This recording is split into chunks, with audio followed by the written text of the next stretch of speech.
Kumusta po mga kapadre? Welcome po sa ating farm vlogs. Mag-subscribe na po kayo at mag-like para sa mga bagong adventures. Maraming salamat po! Yun. Good morning mga padre. Today is January 13, 5 a.m.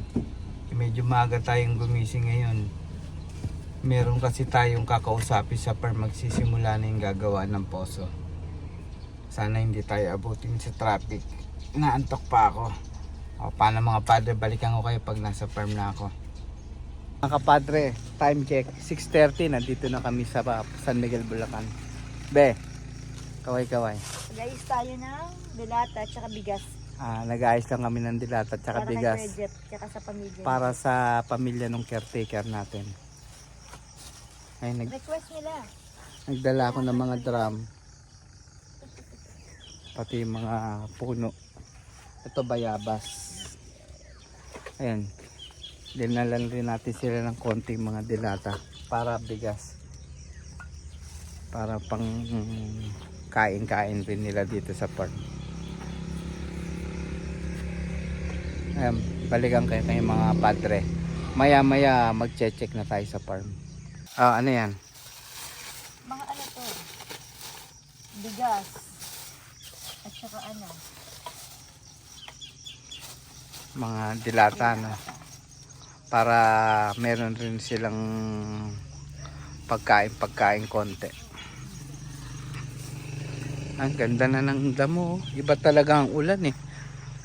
Maganda sa mga halaman tsaka sa mga damo. Yung buhay na yung mga halaman natin. No?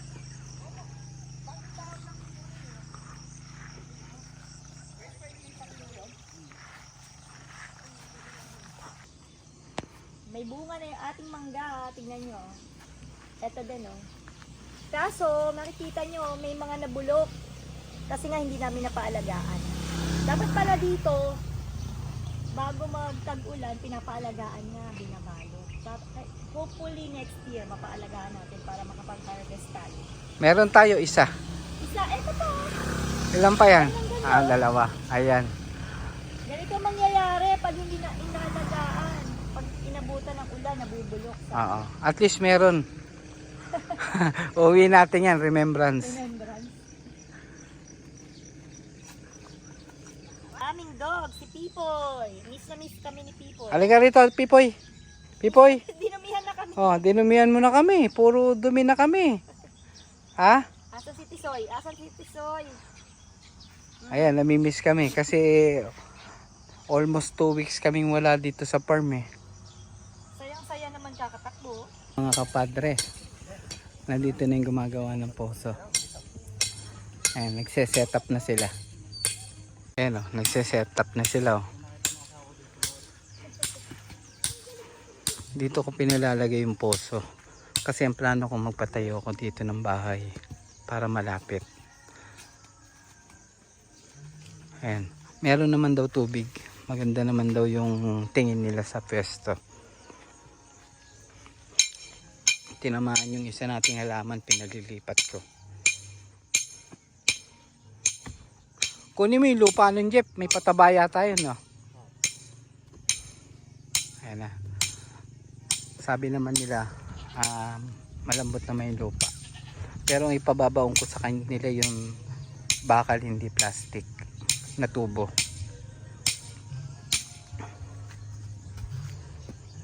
Kuya, pag kailangan yung lona, nandun lang ha, sabihin nyo. Sige, pakalagay mo yung yan sa chat.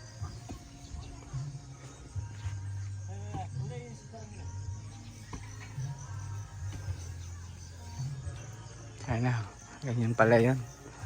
Sineset up na nila yung, yung panggawa.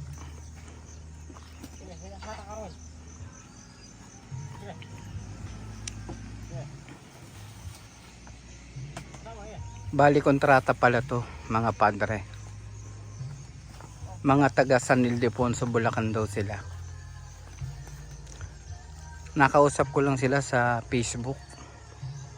Ay mabait naman kausap si kuya.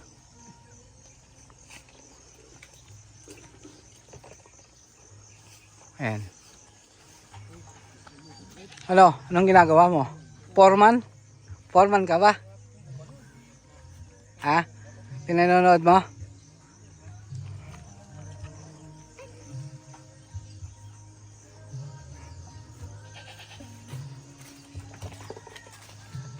Yung ayan, yan pala yung tubig eh. Para meron silang tubig. Pag kailangan nila yung lona, pera mo yung lona para mabilis matapos. Para magkatubig na tayo. Para makaligo na tayo.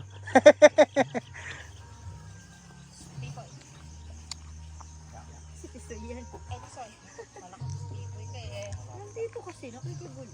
Ay buti wala kayong pasok ngayon. Ay, kagabi raw. Pag panggabi kayo. Wala pa silang tulog.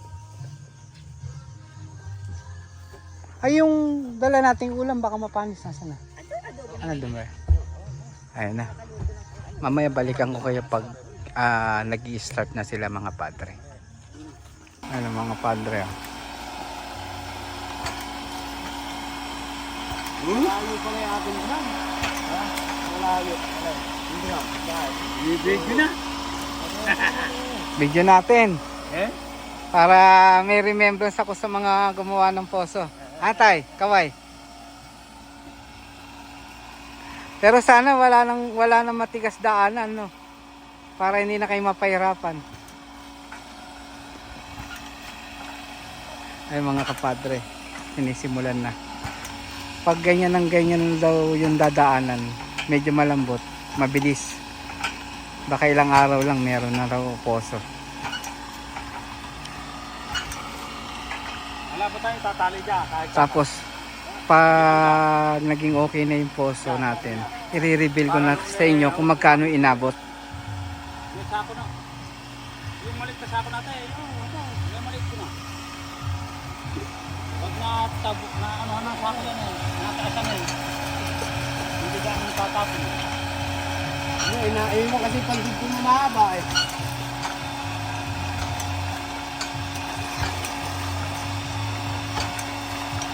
Ay, big sabihin, dyan sa buhangin malalaman kapag may tubig na. Anong kulay dapat yung buhangin lalabas tayo? Itim? Ganon? Anong pinakamagandang buhangin? Pinakamagandang tubig? Itim. Ayun. Pag may Pula. pula? Pula. Kalawang lang. Pula. Ganon? Ay, doon na lang tayo sa itim. Ay, malakas yun. Kaso lasang kalawang? Oo. Ay, wag yun. Pero siguro kayo. Ha?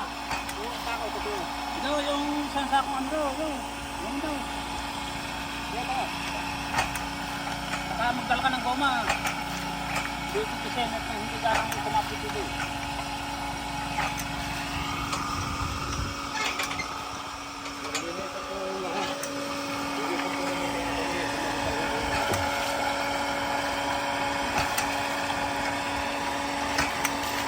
Ayan, kung sino yung mga gusto magpagawa ng poso, sabihin nyo lang sa akin. Bibigay ko sa inyo yung number ni Kuya.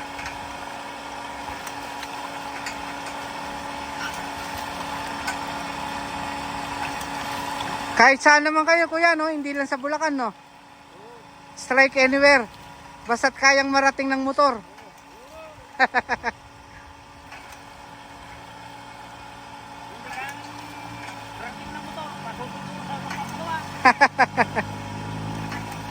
Pwede rin kayo stay in. Pati stay in, pwede rin pala sila mga padre, oh.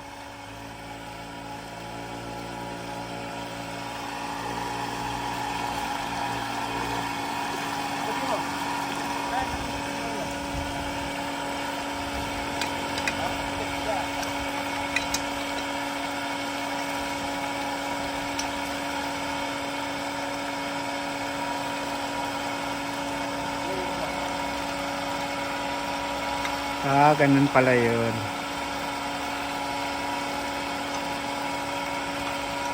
Mahirap rin itong trabaho nila. Mabigat. Kung titignan mo, madali pero mabigat.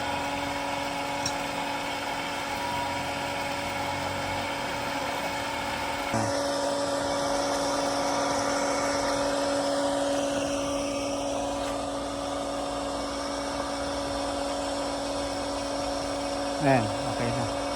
Ayun mga padre. After magawa yung poso, pag nag-okay na, sasabihin ko sa inyo kung magkano yung ginastos natin sa poso. Sa ngayon, hindi ko pa alam. Bali, contract naman sila dito, labor lang sila. Akin yung materyales. Ay, i-compute natin kung magkano lahat ng aabutin. Pag okay na siya, pag successful na. Sabi naman nila, ito naman daw pinili nilang pwesto. Positive naman may tubig. Pero kung wala pa rin tubig, lilipat raw nila. Kaya hindi pa tayo pwede magkampiyansa na talagang magkakatubig. Pero tingin ko naman okay naman eh. Sa tagal na rin nila nagpoposo. Ngayon, kung successful naman tong pagpapagawa natin ng poso sa kanila, kung sino yung gustong magpagawa ng poso, PM nyo lang ako. Ibibigay ko yung cellphone number nila, kuya. Mabait sila, kuya. Tsaka hindi mapagsamantala. Balikan ko kayo mga padre. Ay, nabutas na yung matigas. Adobe na? Adobe na raw.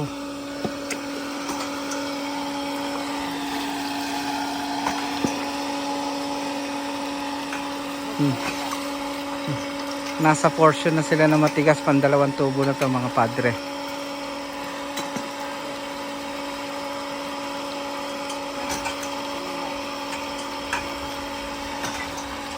Ano yan? Matigas na? Pero parang bumuon na eh.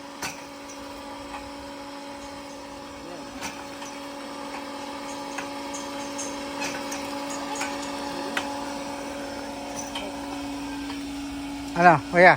Kaya pa? Kaya. Panis? Panis. Panis daw mga padre. Adobe na. Kabuti yan, kabuti. Kabote na, kabote.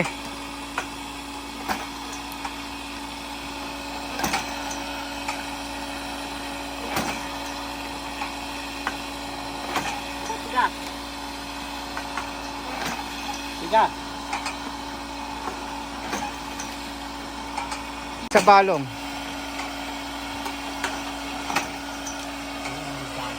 Ha? Sabi niya.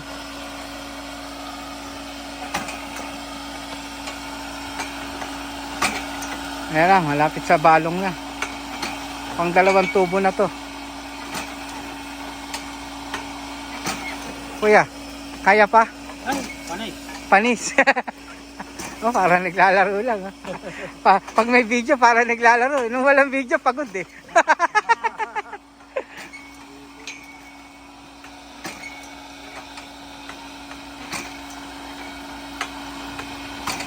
Pag yan nabutas, yan na magkakakitaan. Ang tigas mga padre, kulay itim na yung binubutas nila.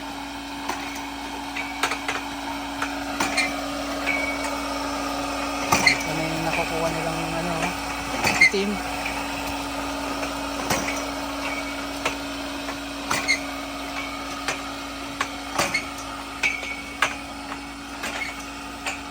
Ayun.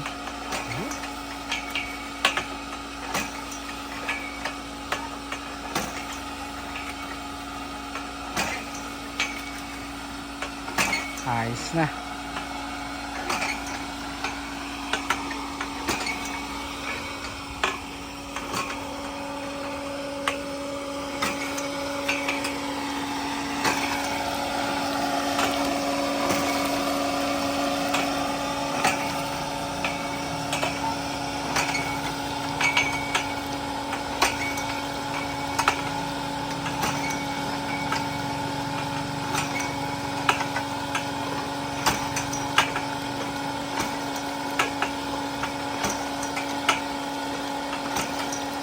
Pandalawang tubo na to mga padre.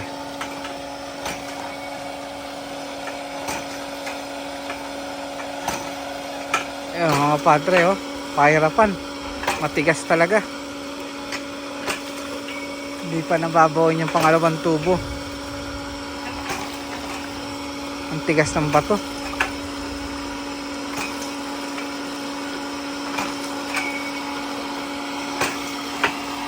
Grabe.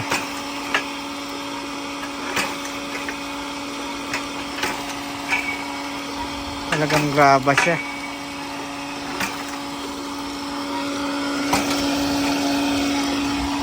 Ganitong bato yung binabasag nila, oh. Sobrang tigas. Nahihirapan yung ano, yung talim nila.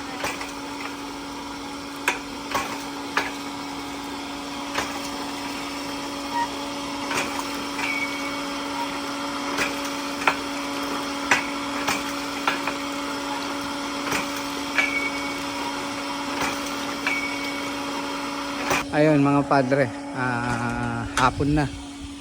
Day 1 tayo sa paggawa ng poso. Bukas babalik ulit sila. Pero sabi nila kapag nailusot na nila tong pangalawang tubo, medyo malambot-lambot na yung pangatlong tubo natin.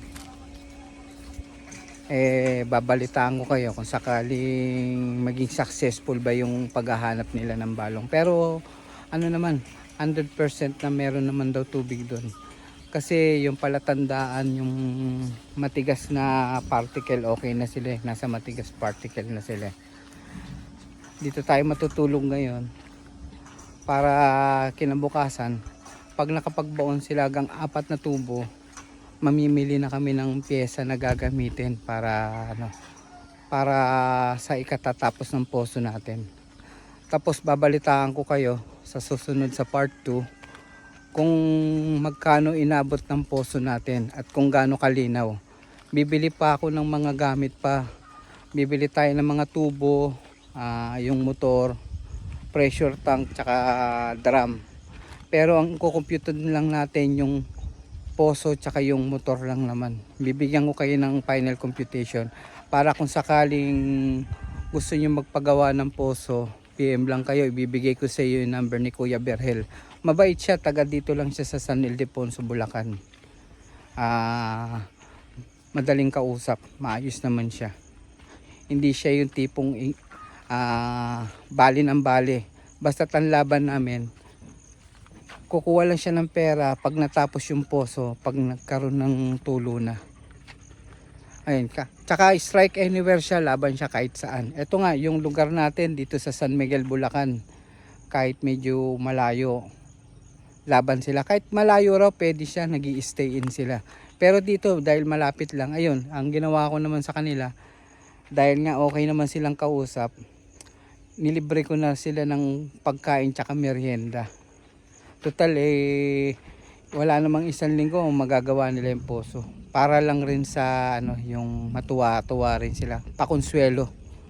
Kaya ibibigay na rin natin. Ayun mga padre, sa susunod na vlog ko, magko-compute tayo kung magkano inabot ng poso tsaka kung anong klaseng poso yung inilagay sa akin. Ganun pala mga padre. Pinapipili niya ako kung anong gagamitin, kung tubo or yung tubong plastic. Ang pagkakaiba pala ng tubong bakal tsaka tubong plastic ang ibabaon, medyo mas matibay pala ang tubong plastic. Ang kagandahan sa tubong plastic, lifetime. Kumbaga sabi nga nila sa akin, boss, pinakamatibay yung tubong plastic, sasabay na yan. Patay ka na, buhay pa yan. Sabi sa akin. Kasi kapag yung bakal raw kasi kinakain siya ng kalawang, nabubutas. 8 to 10 years, wala na raw yun, magpapalit ka na kagad ng tubong bakal. Samantalang yung tubong plastic talagang matibay pala yan. Kaso kapag tubong plastic ang ibabaon nila, meron silang additional na payment kasi nga mas mahirap raw ibaon yung tubong plastic. Medyo maselan ibaon. Unlike sa tubong bakal, madaling ibaon. Pag kumanto, pwede na lang ipitipitin. Pag sa plastic raw, hindi naiipit yun. Nilalakyan daw nila. Yun ang paliwanag nila sa akin, padre. Sabi ko nga, pag nagkabalong na, tsaka ko pag-iisipan muna, magtatanong-tanong ako kung tubong plastic ba o tubong bakal. Mga kapadre, pa-comment naman dito kung tama yung sinabi sa akin na maganda bang ikabit ang tubong bakal o tubong plastic, kung ano mas matibay. Paano mga padre, sa susunod na vlog ko, magko-compute tayo kung magkano inabot yung pagpagawa ng poso. Gaya ng sabi ko lagi, ingat kayo lagi dyan at God bless.